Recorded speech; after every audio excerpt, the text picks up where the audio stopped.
സിനിമയിൽ പിടിച്ചു നിൽക്കുക എന്നത് അഭിനേതാക്കൾക്ക് എളുപ്പമുള്ള ഒരു കാര്യമാണ്. എന്നാൽ ഒരു നടനോ അല്ലെങ്കിൽ നടിക്കോ തങ്ങളുടെ താരമൂല്യം നിലനിർത്താൻ കഴിയുന്നില്ല എങ്കിൽ മുന്നോട്ടുള്ള അവരുടെ യാത്രയും ബുദ്ധിമുട്ടായിരിക്കും. പെട്ടെന്ന് ജനപ്രീതി വളർത്തിയെടുക്കുകയും സിനിമാ പ്രേമികൾക്ക് പ്രിയപ്പെട്ടവരായി തീരുകയും എന്നാൽ വളരെ പെട്ടെന്ന് തന്നെ സിനിമയിൽ നിന്നും അപ്രത്യക്ഷമാവുകയും ചെയ്ത ചില താരങ്ങൾ ബോളിവുഡിൽ ഉണ്ടായിട്ടുണ്ട്. ഒരു കാലത്ത് സൂപ്പർ സ്റ്റാറിന്റെ വക്കോളം എത്തുകയും പിന്നീട് അപ്രത്യക്ഷമാവുകയും ചെയ്ത താരങ്ങൾ മറ്റു പല മേഖലകളിലാണ് ഇപ്പോൾ സജീവമായിട്ടുള്ളത്. ഇമ്രാൻഖാൻ മുതൽ അസിൻ വരെ ഈ ലിസ്റ്റിലുണ്ട്. ജാനേ തു യ ജാനേന എന്ന സിനിമയിലൂടെയാണ് നടൻ ഇമ്രാൻഖാൻ അറിയപ്പെട്ടു തുടങ്ങിയത്. ഡൽഹി ബില്ലി, മേരെ ബ്രദർ കി ദുൽഹൻ തുടങ്ങിയ ഹിറ്റുകളാൽ ഇമ്രാൻഖാൻ അക്കാലത്തെ പെൺകുട്ടികളുടെ ഹൃദയത്തിൽ ഇടം പിടിച്ചു. എന്നാൽ തുടർച്ചയായ പരാജയങ്ങൾക്ക് ശേഷം 2015 അവസാനത്തോടെ താരം അഭിനയത്തിൽ നിന്ന് പിന്മാറി. രചനയിലും സംവിധാനത്തിലും ശ്രദ്ധ കേന്ദ്രീകരിക്കുകയാണ് ഇമ്രാൻഖാൻ ഇപ്പോൾ. കൽഹോ നാ ഹോ, വീർ സാര, ദിൽ ചാഹത്ത ഹെ തുടങ്ങിയ ഹിറ്റുകൾ സമ്മാനിച്ച പ്രീതി സിൻഡ 2000ന്റെ തുടക്കത്തിൽ ഒരു സൂപ്പർ താരമായിരുന്നു. 2008 ഹെവൻ ഓൺ എർത്ത് എന്ന ചിത്രത്തിന് ശേഷം താരം ബോളിവുഡ് വിട്ടു. ശേഷം തന്റെ IPL ടീമിലും വ്യക്തി ജീവിതത്തിലും നടി കൂടുതൽ ശ്രദ്ധ കേന്ദ്രീകരിച്ചു.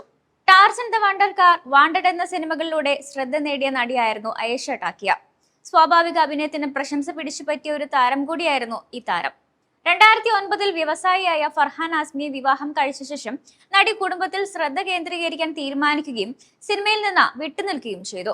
1990കളുടെ അവസാനത്തിലും 2000ന്റെ തുടക്കത്തിലും ഉയർന്നുകേട്ട ഒരു പേരായിരുന്നു ഡിനോ മോറിയ. റാസ്, ഗുന്ന തുടങ്ങിയ ചിത്രങ്ങളിലാണ് നടൻ അഭിനയിച്ചത്. അഭിനയ ജീവിതം മുന്നോട്ട് കൊണ്ടുപോകാൻ നടൻ ശ്രമിച്ചെങ്കിലും അത് നടന്നില്ല. പിന്നീട് സംരംഭകത്വത്തിലേക്കും നിർമ്മാണത്തിലേക്കും മാറുകയായിരുന്നു. രാജേഷ് ഖന്നയുടെയും ഡിംപിൾ കപാഡിയുടെയും മകളാണ് ട്വിങ്കിൾ ഖന്ന. ബാദ്ഷാ, മേള തുടങ്ങിയ ചിത്രങ്ങളിൽ പ്രത്യക്ഷപ്പെട്ട നടി 2001 അക്ഷയ് കുമാറിനെ വിവാഹം കഴിച്ചതിനു ശേഷം അഭിനയം ഉപേക്ഷിക്കുകയും മികച്ച ഇന്റീരിയർ ഡിസൈനറും എഴുത്തുകാരിയുമായി മാറുകയും ചെയ്തു. 1990കളിൽ കരൺ അർജുൻ, ബാസി തുടങ്ങിയ ചിത്രങ്ങളിലൂടെ ശ്രദ്ധേയയായ നടി മമത കുൽക്കർണി വിവാദങ്ങളിലും മുൻപന്തിയിലായിരുന്നു.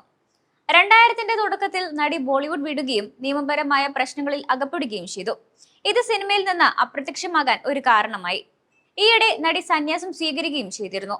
ആമിർ ഖാന്റെ നായികയായി ഗജനിയിലൂടെ ബോളിവുഡിൽ അരങ്ങേറ്റം കുറിച്ച അസിൻ, റെഡി, ഹൗസ്ഫുൾ 2 തുടങ്ങിയ ഹിറ്റുകൾ ബോളിവുഡിന് സമ്മാനിച്ചിട്ടുണ്ട്. 2015 പുറത്തിറങ്ങിയ ഓൾ ഈസ് വെൽ എന്ന ചിത്രത്തിന് ശേഷം മൈക്രോമാക്സ് സഹസ്ഥാപകൻ രാഹുൽ ശർമ്മയുമായുള്ള വിവാഹം നടക്കുകയും ശേഷം കുടുംബജീവിതത്തിൽ ശ്രദ്ധ കേന്ദ്രീകരിക്കാൻ നടി സിനിമയിൽ നിന്നും അപ്രത്യക്ഷമാവുകയും ചെയ്തു.